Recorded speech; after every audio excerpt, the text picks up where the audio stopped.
Hello, hi, welcome to the Southwell Scoop. I'm Michelle and this is our Discover Southwell series where we're going to be bringing you the people behind the independent businesses, the great events, and showing you some of the amazing things that they get up to.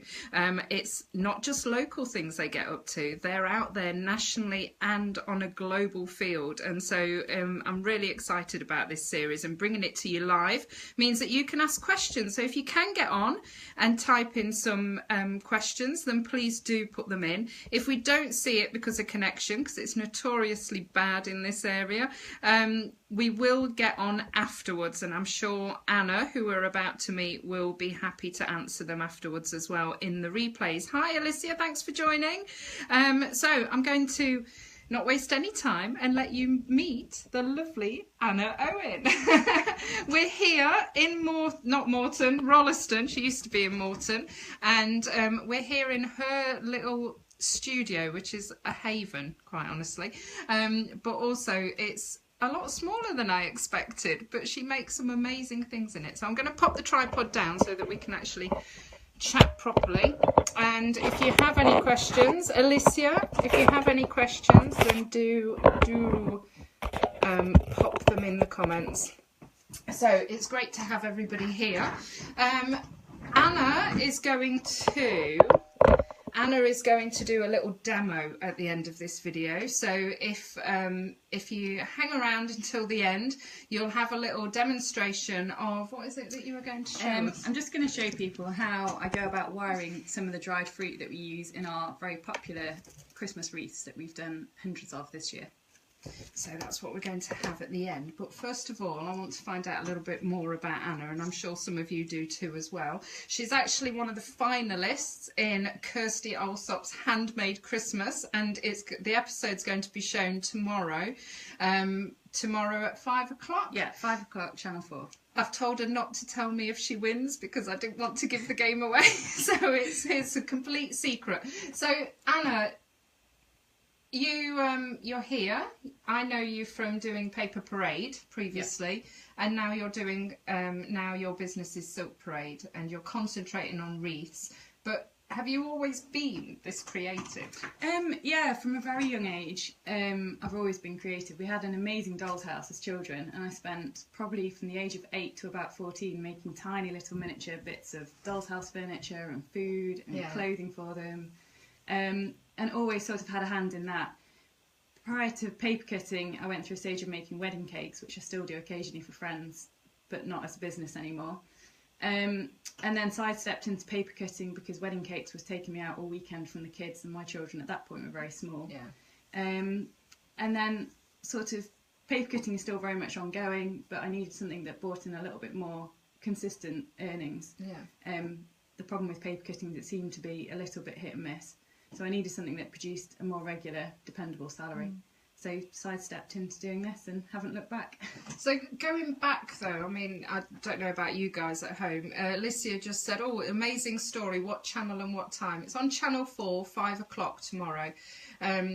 So for me, and probably a lot of people at home, we want to be creative, but then we get a little bit scared about actually letting yourself into that realm, or you maybe are creative but then would never think to take it on to a business level. So sort of right back, have you always been creative? Have you always felt that you would do this as a income earner and as a business? Or I have previously worked full-time, and I used to sell trade waste bins, which was very unglamorous and a very, very unrewarding thing to do, but enabled me to get a mortgage. But I knew I'm just not the sort of person that can sit and do 9 to 5 in an office, because I spend all my time sitting there thinking, oh, I could do this, or you'll see something and be like, oh, I wonder if you just did this and this and this, what that would look like. Okay.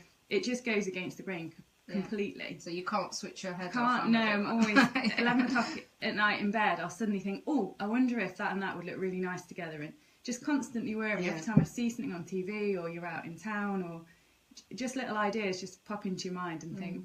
But I think the thing is, you just have to have the faith to go for it. Yeah. Just have a go, because if you don't, when I first started paper cutting, I stumbled across the craft. I hadn't seen anything of it, and I thought, well, okay, you need a scalpel and a piece of paper. I'll get one, and there's £3-4, and I'll have a go. Yeah.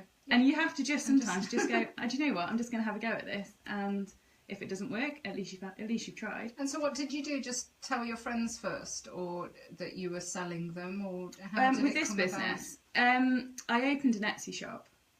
Which has been a good springboard because it's enabled me to access the whole of the UK very easily. But yeah, I did a few bits, and I've got very lovely, supportive friends, and they've always, regardless of what I'm doing, they've always got behind me and supported me. But yeah, I made a range of wreaths and then started doing a few floral displays, and it's more just been a bit of trial and error. So sometimes I've done a beautiful display and thought this one will fly, and it's sat there for 3 months, and other times you pop a couple of bits together because you've got them left over, and it's the most popular thing you've done. So I can't second guess what the customer wants. All I can do is put arrangements and wreaths together that I think are really nice and I'd be pleased to have in my house, and hope that people get behind it.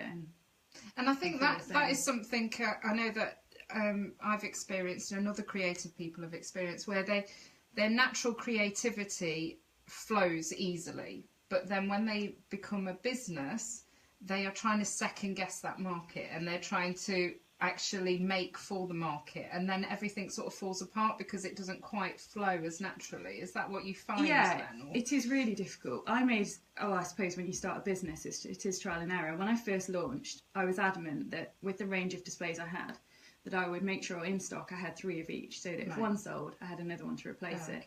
But the reality is, although they've just about sold now, and I started the business in February, they haven't, because what people have done is they've said, I really like the meadow flowers, but I don't like the blue. Can you put pink in? Or can you take this out, and can you do... So actually what everyone wants is a slightly bespoke option, which is absolutely fine, it's no problem. But I hadn't anticipated that that's what people would do. I thought they'd see them and be blown away, and it would be that easy. But of course, that was incredibly naive at the time, and that's not the reality of... But that's the key to business, isn't it? You have to adapt, and you have to try and now I've got a much better idea of what my regular customers like and the look they go for.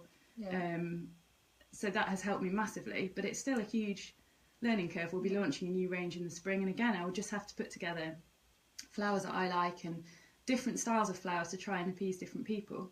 But I couldn't tell you which one is going to be the more popular one. By the end of the summer, again, it'll be another learning curve, and it'll be okay. And in some ways, actually, but that whole process actually brings out the creativity in your customers as well, because they're being inspired by you. It gets them thinking, and quite often a customer will say, give me a really rough idea of what they want. So you start putting flowers together, and they're like, oh, actually, I like this, but I don't like that, and can you switch this and switch that? And it's nice because then you're part of the organic process, and they end up with something they love. And I've learned a little bit more about what they are after. And actually, when they first message me and say, this is what I'd like, for the next customer, I might get to that end point faster and say, right, okay, can I suggest this, this and this? And this works. So you are constantly learning. Every customer is a new experience and a learning curve. I love it. I'm just having a look at some of the comments, and Alicia's put that she bought her 12-year-old daughter a sewing machine for Christmas, which is very creative.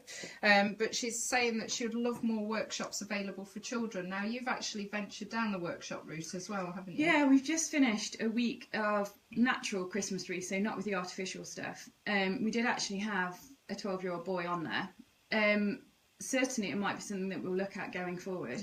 It's just trying to find enough children who want to sit and learn the craft. I've got a 12-year-old and a 10-year-old, and they couldn't be less interested, quite honestly. I think you're not when it's in your house and in your face all the time. But then when I was I had an amazing sewing machine for my 21st, so fantastic. It's great to encourage kids so early on to start crafting, because that's when they really start to feel find a niche or start getting into something. Now it can really set them up for life. So even if it's just being able to create beautiful things for your own home and not take it onto the business level, it's an amazing way to relax and spend time. So I hope that answers it, Alicia. Keep an eye on her website, which is Silk Parade. silkparade.co.uk. And I'm sure you'll catch her on Facebook as well, and she'll probably keep you up to date with the developments on the workshops. If you would like to follow the page, and I'll make sure that all up-to-date workshops and events we've got coming on will post on there, so you can sort of have first refusal as such if you like. Hi Paula, thanks for joining. So what I want to do is actually talk a little bit more about the wreaths and show people some of the ingredients, I was going to say, because some of them are quite edible. They smell gorgeous, by the way. We've just opened one of the boxes up ready for the demo, with all the dried oranges and these lovely bits of apple, and it smells gorgeous. So not only does it look good, it smells fantastic. So we'll have a look, we'll talk a little bit about the materials that you use, but why Christmas wreaths? I mean, not Christmas wreaths, because you do them all year round, but what's inspired you to go down the wreath front? It started because my initial thought was, I wonder if you made an artificial floral wreath so it wouldn't die after 3 or 4 days, and just to make a door look beautiful. It's all about making life look beautiful. And I started actually with this one.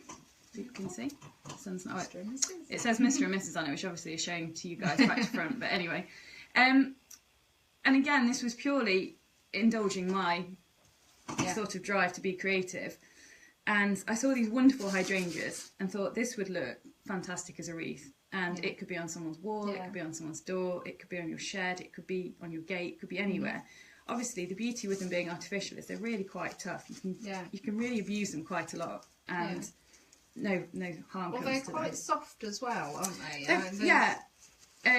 They're realistic. They're a really good copy, but you can be quite rough with them. And I just thought maybe this will be something that sells very well. To be honest, the wreaths, until I started doing them for weddings and handwriting signs on them, have been a little bit slow. And I wonder if it's because it's a slightly American concept to have a wreath on your door. Okay. We always, obviously in England, we do Christmas wreaths. Yeah. But we don't tend to, or funeral wreaths, and sometimes people put an Easter one on. Yeah. But it's still quite new, whereas in America, they've always got a wreath on the door for various Now, when I was looking at some of the history behind the wreaths, and actually the history goes back to ancient Greek times, and they actually had harvest wreaths, and obviously you've got the crown wreaths as well, but they had harvest wreaths and celebratory wreaths, even as far back as ancient Greece. And also in Europe, they're a big thing for harvest time as well, as a celebration, and it's that sort of it's the unity. It's because of the ring, and that there's no beginning and no end. So there's this aspect of celebration, and some of them, what I was reading was that some of them actually they stay up all year round. So you might have the harvest wreath, but it's actually there as a reminder all year round. So no, it's a really nice. It is a really nice idea. We did an autumn one. If I can just grab that one. This has been super popular.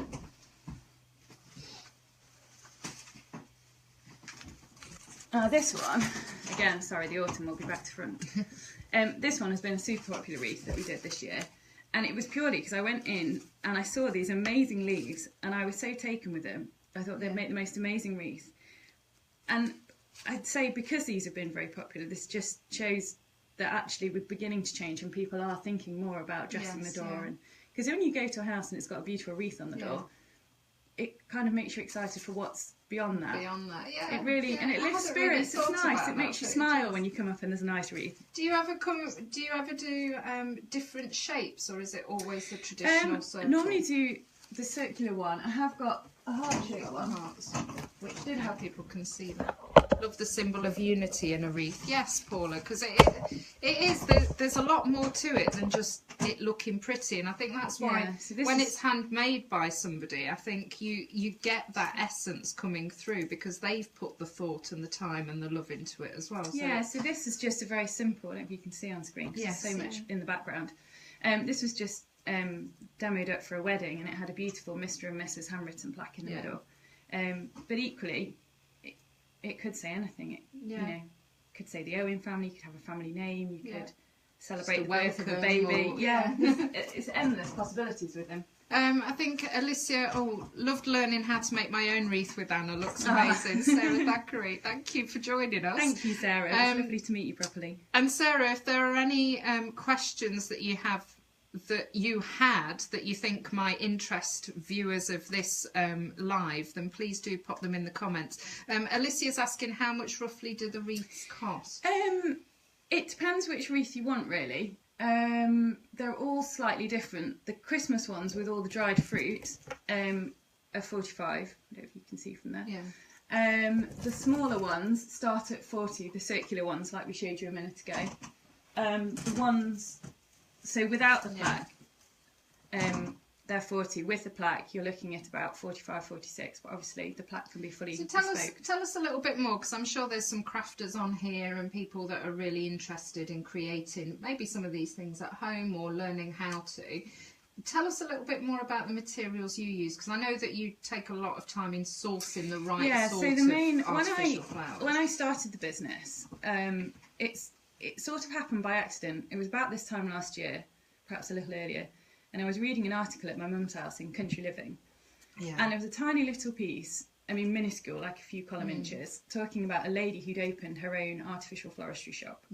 And it just got me thinking, and I thought, well, if someone's managed to open a shop, they must have got good. Because my opinion of artificial flowers a year ago was that over my dead body would they come anywhere near our house. We've been a bit like so I started doing a bit of research and quickly realised that actually they've come on leaps and bounds, and the good ones are really good. So I spent pretty much non-stop 2 months looking at different suppliers, travelling the length and breadth of the country, meeting people, because the problem is online a flower can look really good, but when you actually see it in person, it's a terrible. They've just got a brilliant camera and been quite clever how they've taken a picture.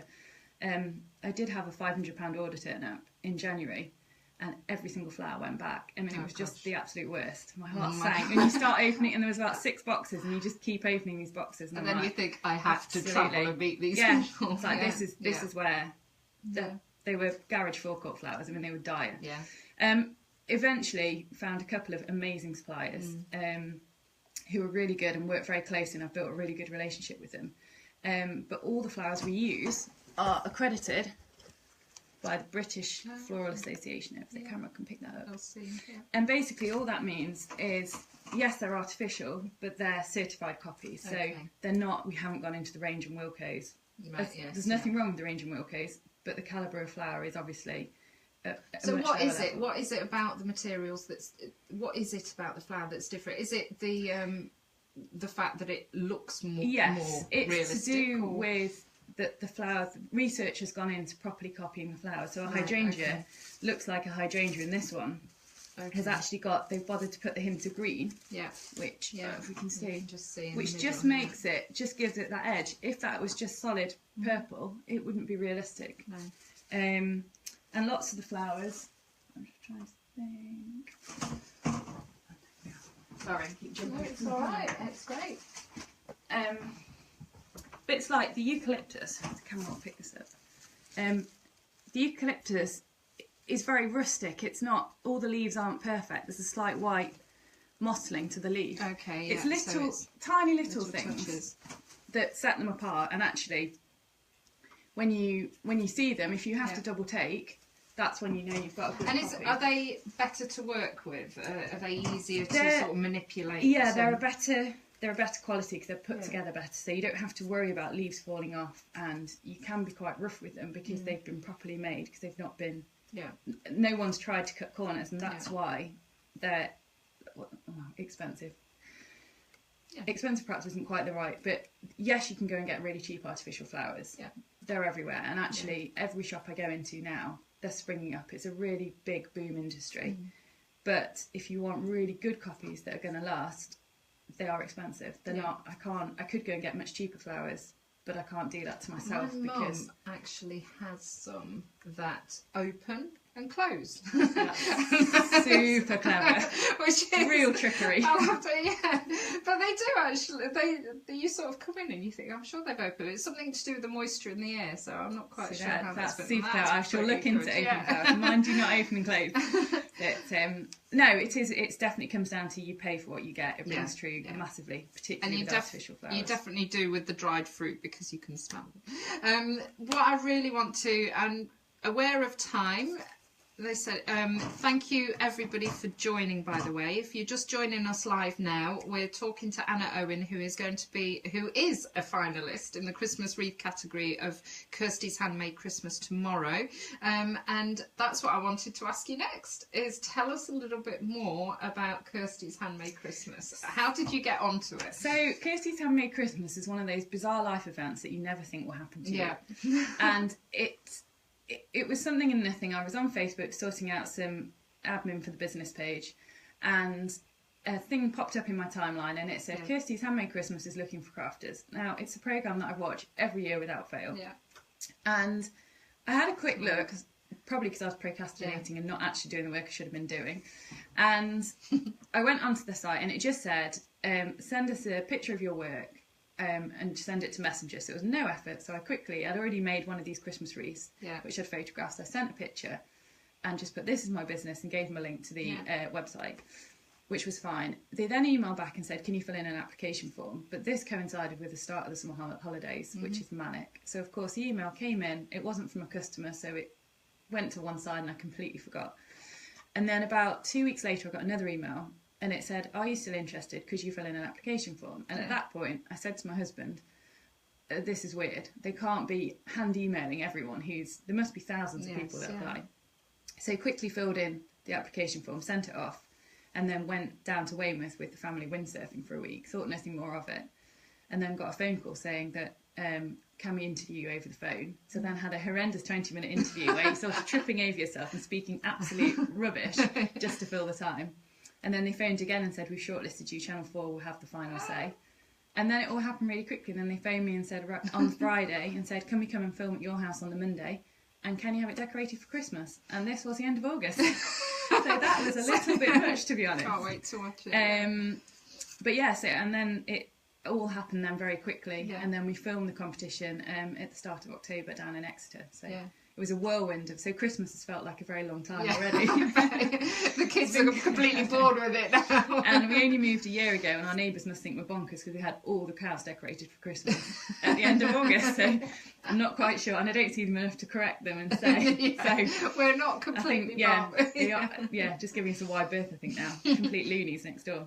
So what was the experience like? I mean, you're in the final, and like you say, you were shortlisted, and you're there. I've been watching a few of the episodes, and it's edited in such a way to make it feel a little bit nerve-wracking. Was it? No, to be honest, it was quite relaxed. Obviously we were filming in one of Kirstie's private houses, so we went down, and it was absolutely amazing. And they set us up in the kitchen for our competition, so there were 4 of us. Hi, Katie.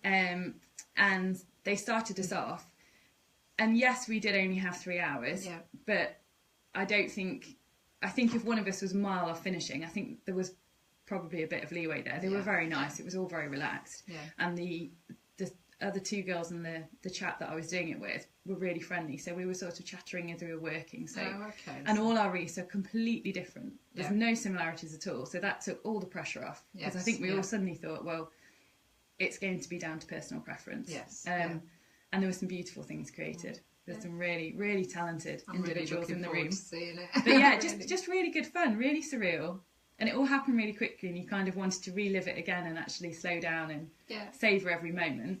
But an amazing experience, really nice. And you've got it on camera too. And we've got it on camera. So that's really nice and amazing because the business is so new. It's a real confidence boost to say, actually, you're on the right track. Keep working. When you have a bad month and it's not quite been as busy as you want, you just keep thinking, actually, no, come on, you made the final.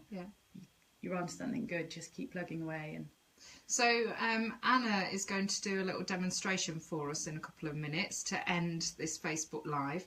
But before you do, have you got any top tips for crafters or creatives in the Southwell area that might want to take their hobby or their talent up to the next level?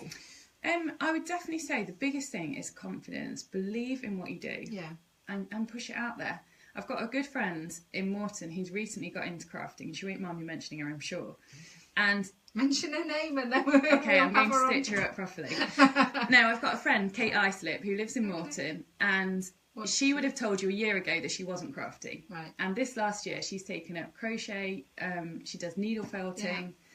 She makes some wonderful like hangers with dried herbs. Yes. And she went and she's done a couple of craft classes at the Loft in Eddingley. Oh, right, yeah, I know. Because they run little courses, Loft Handmade, I think they're called. Yeah. And she's an amazing one. She's starting her little business, which is going to start next year. And she does amazing crochet plant pot covers and blankets. Yeah. And she's really taken this leap of faith, and she's completely hooked. Yeah. But she had to you just have to go for it. And I suppose find what just makes you do tick something that you love. Do something that really excites you. Get her on, Michelle. Yes, I will get her on. There you go. Sorted. We'll get her on she won't be pleased with me. In the Loft as well. This might be friendship over. But yeah, just have a go. Just pick something up and have a go. Because the worst that could happen is that it doesn't work. Yeah. And then you can always move on to the next thing. And then, and if you start something and you think, you know what, I'm enjoying this, but I'm not loving it, there's millions of crafts. So the ultimate question, have you ever wanted just to jack it all in and just think, I really can't do this as a business? I did have a slight wobble in the summer because, as you can see, we've got a lot of stock. And it's not been... This is just some of it. There's just boxes all around. It's not been as expensive as obviously launching an actual shop, but I carry a lot of stock. Yeah. Which enables me to get displays out quickly to customers. So it has worked, but I did have a slight wobble midsummer because it went very quiet, which is obviously just what businesses do. But I think mentally it was quite a hard month. And I thought, I'm sitting on a lot of money. This needs to work. This has really got to. And you can see my husband was perhaps ever so slightly just looking and thinking, there's a lot of stuff in there. But actually, I know, it was sort of the motivation. I think sometimes you have to go quite low before you really sort your head out and think, come on, go for it, really go for it. And that just sort of all coincided with Kirstie's Christmas, and then from then it's just been manic since. What sort of things have you used? What tools have you used to put yourself out there and to market yourself more? So at the moment, I find social media quite difficult. I know it's really important, and I know it's something I need to work on more. But at the moment, we've got a Facebook page, we've got an Instagram page. I find it easier to get people to interact on Instagram, but that's probably just because I'm not managing my Facebook page properly, which is where the ski thought to come in. And then we've got a website that I sell on, and I've got Etsy. The website and Etsy have generally got very, very similar items on, but it just opens up it's just another marketplace. It's just drawing in the community together into pulling people place, isn't it? Obviously, we had a write-up in the Advertiser, which was really helpful. We're on Radio Nottingham tomorrow morning. Oh, catch that, Radio Nottingham breakfast show, nice, bleary-eyed. Luckily, it's radio, so it doesn't matter what I look like. Thank you, Anna from Alicia. Thank you. We're going to have a demonstration, so come back for the replay, and we'll be ending anyway in the next 5 or 6 minutes after the demo. So anybody that's with us, if you can stay with us for a little bit longer, that would be great, and share it out. Make sure you do share this out to anybody right now, and they'll catch the demo. So any crafty friends that you've got, do share it out to. So sorry, just caught the comment there. Yeah, no, that's fine. So you're on Radio Nottingham tomorrow. Radio Nottingham tomorrow morning. Keep yourself popping up it's and out there. Yeah, being current. We went and we exhibited at Norwood Park Christmas extravaganza a couple of weeks ago, which was actually perhaps slightly quieter than they'd hoped, but that was great because it was a meet and greet. A lot of it is people seeing the name behind the business, who's doing it, and what we're about, and that we're actually really approachable. Yes. So don't feel you can't pick up the phone and say. And actually, all it takes is that one person, one customer who loves you and keeps coming back. Yeah, I've got a lot. I'm very fortunate because I've got a lot of repeat customers, particularly on Etsy, and that speaks volumes. I had some lovely feedback. I sent some flowers last week, and the woman emailed me and said, my gran used to work as a florist and arrange flowers for a living, and she was blown away. She said, that tells me everything I need to know. That's it. And you just think, okay, that's sorted then. So no, it's just onwards and upwards. Fantastic. This is Anna Rowan, guys. Yes, got to go check the demo later. No problem. We're going to swing round now. We will be popping some of this out on YouTube and on the blog on the Southwell Scoop. So we'll probably pop the demo in a nice little bite-sized piece at some point. But if you want to catch it before Christmas and give it a go, maybe with the kids or just on a winter's evening with a mulled wine, I'm going to spin you around now to let Anna do her stuff and talk you through it. And if you're wanting her personally with you, she does have workshops available as well over the 2018. Keep an eye on her page for details of those. So I'm going to spin you around. Hello everyone. Right, let's see if this works. Right. Da-da. Here we go. There you go, you are on. Right, so what I thought I would show you, here's one of our popular Christmas wreaths. I'm just going to show you how we attach the oranges, the apples and the pine cones. Just because everything on here is hand wired on. You might just be able to see on the camera. When people say to you, how much is a Christmas wreath? And you say £45, and they say, oh okay, but actually there's a huge amount of work. Every single item is hand wired on. It's not just a case of I've bought it in and chucked a couple of pine cones on. It really does start as a bare rattan wreath. So we'll start with the oranges. So oranges, in order to make an impact, need to be added ideally in threes. If you just add a single orange, it genuinely looks a bit lost. So what we do is we take some floristry wire. They do different grades of this, but the main thing is just to get one that you can actually work with. If it's too thin, it won't go through the fruit, and if it's too thick, it will really hurt your fingers when you're trying to wire it off. So literally, we're just going to poke it through all three oranges. That doesn't always work that easily. It's gone well. Give it a few twists, just to hold them together so they don't separate. And you end up with 2 strips of wire. And then literally pop them on, flip the wreath over, and again this is where the beauty of using dried fruit and artificial flowers, you can be quite rough, they're not going to break very easily. And then you literally just twist it off, clip it with your wire cutters, which you can just get from B&Q or Homebase or any of the big DIY stores. And there we go, and they're firmly on. And then because you've twisted them a few times before you wired them on, there is some movement, so you can position them then pretty much exactly where you really want them. And it's the same principle when we come to the apples, and again the apples need to go on in threes really. The apples are easier because they're a lot softer. Now all these fruit you can dry yourself in the bottom of an Aga or a warm airing cupboard for sort of 3 to 4 weeks. Alternatively, places like Hobbycraft sell them in packs ready to go. I get through so much fruit at this time of year that I buy them in massive boxes because I just physically haven't got the hours to dry each element individually. It would just take far too long. So again with the apples, exactly the same. You're poking the wire through, a couple of twists to hold them together as a 3. And then just pop them on. And you can see when you look, if you do plan on doing a wreath, just do it by eye, don't overthink it. I said this in my workshops. If you sit and look at all your various options for greenery and pine cones and apple slices and orange bits, you can easily just completely baffle yourself and you have no idea where to start.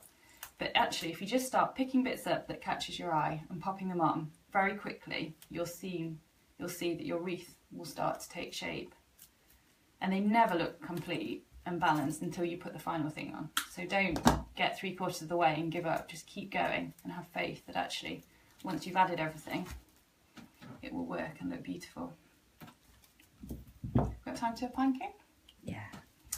So finally, pine cones. You can collect pine cones from various woods, or Norfolk have got some amazing pine woods. Or equally, again, you can source them, but obviously if you're buying them in, there will be a cost involved. So a length of forestry wire again.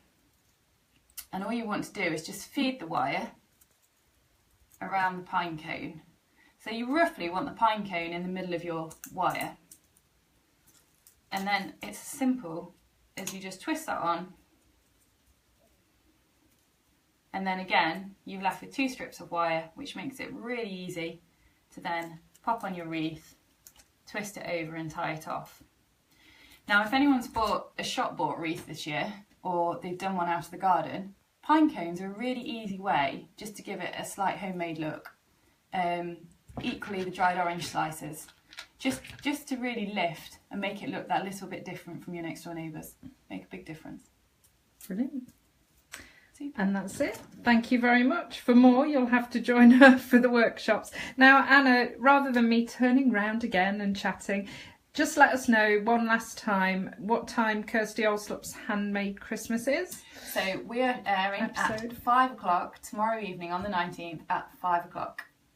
And Channel 4. how else can people get hold of you if they want to order anything? The best way is to either go onto the website, which has got the option to email or to call us, which is www.silkparade.co.uk. Or you can find us through our Facebook page, which once this podcast goes out, I will put a link to the business page in case anyone wants to catch us on there. Fantastic. Thank you very much. And so I am just going to end it with a thank you very much, everybody, for joining me and for joining Anna. This was the first of our Discover Southwell episodes, if you like, on Facebook Live.